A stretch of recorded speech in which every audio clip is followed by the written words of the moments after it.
My brother hadn't replied to my messages in 3 days. At first, I told myself work had swallowed his time again. Then I noticed his car, still sitting by his apartment, dust piling, leaves gathering like neglect. When I knocked, the door eased open, unlocked. The air inside was stale, heavy with damp wood and rust. The light bulbs flickered, shadows stretching thin and nervous across the hallway walls. I called his name. The sound echoed back, hollow, empty.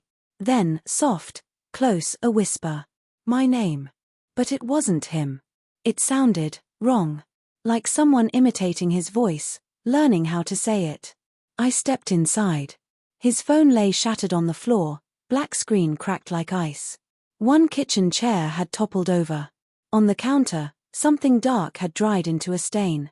Eric. My voice broke the stillness. Nothing. Then that whisper again, behind me. I turned. For a heartbeat, the hallway light steadied, and a figure stood at the far end. Then darkness swallowed it. Police came, searched, shrugged, and left with practiced calm. Sometimes adults just walk away, they said. But I knew my brother. He never walked away from anything. Not like this. I stayed. Couldn't shake the feeling that something in those rooms was still breathing. His laptop sat open, emails unsent, drafts half finished. One was for me. Subject line, if I stop replying. The body was blank. I read it again and again, searching for words that weren't there. The next morning, I dug through his things, bills, old rent slips, and finally a hidden folder labeled S inside, photos. Grainy, night-shot pictures taken from across the street. All of them showed Mara, his girlfriend. But she wasn't alone. In each frame, another man stood beside her. Smiling. Whispering. Watching. 2 days later, I met Mara. Her tears came too fast. Pretty, practiced, hollow. He'd been paranoid, she said, dabbing at nothing. Said someone was watching us. Someone, not you. I nodded, pretending to believe her. That night, I checked her social media. Private. But her stories, public. A clip from the night before. She was laughing with the same man from the photos. Caption, trying to move on. 2 days after my brother vanished. I returned to his apartment, midnight pressing in. In his drawer, under old clothes, an envelope, my name, written in his handwriting. Inside, a flash drive. I plugged it in. The video started. Shaky footage, dim light. My brother's voice, trembling. She said she loved me, but I heard them. My name. My voice. They were laughing. Then static. A knock. Her whisper, calling his name. The screen went black. The next evening, I went to Mara's place. She opened the door with that same false surprise. You shouldn't be here, she said. I smiled. You're right.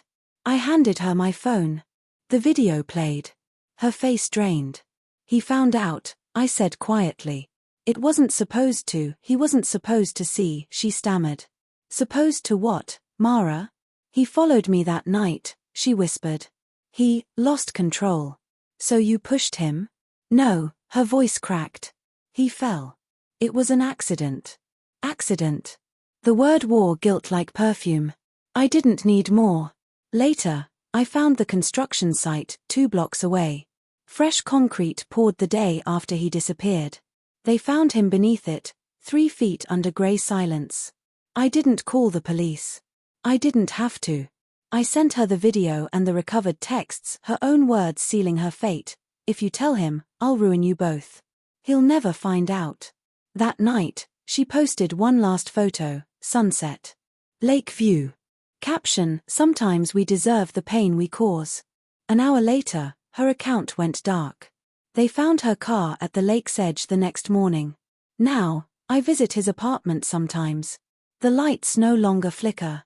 The air feels still. I sit in his chair, open the curtains, and listen.